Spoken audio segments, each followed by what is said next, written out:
Hello guys, আজকে আমরা যাচ্ছি ব্যারাকপুরে আমার পিসি ঠাম্মুদের বাড়ি। তো এখন আমরা ট্রেনে উঠেছি। দেখো ট্রেনের দৃশ্য জানলা দিয়ে কি সুন্দর। তারপরে আমরা পৌঁছে গেছি ব্যারাকপুর স্টেশনে। বাবা লাগেজ নিয়ে হাঁটতেই পারছে না, মানে হাঁটতে পারছে তাও ঠিক আছে। তারপরে আমি একটা ব্যাগ নিয়ে আর মা হাতে একটা কাঁধে ব্যাগ নিয়ে হাঁটছে।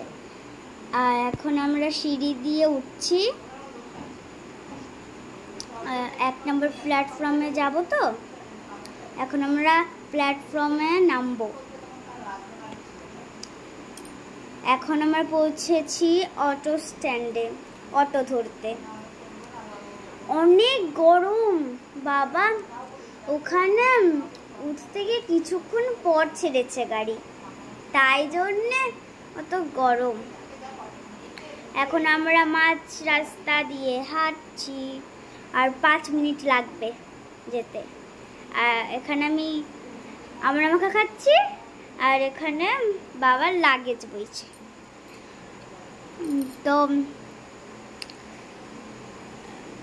আমি আমার মাখা খেতেই যাচ্ছি। আমরা এখন এসেছি বজরংবলীর মন্দিরে। তারপর ওখানে আরেকটা মন্দির আছে, চলো হাঁটি। হাঁটতে হাঁটতে ততক্ষণ তোমরা চ্যানেলটা সাবস্ক্রাইব করে দিও।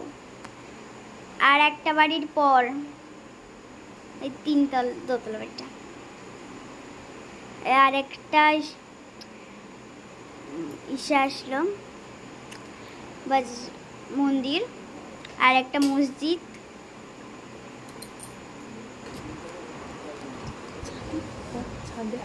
ছাদের 4তলার ছাদের দৃশ্যটা কি সুন্দর না? আর বাবা আর দাদা ঘুড়ি উড়াচ্ছে, আমি এখান দিয়ে ভিডিও করছি। বাবা অনেকদিন ঘুড়ি ওড়ায়নি।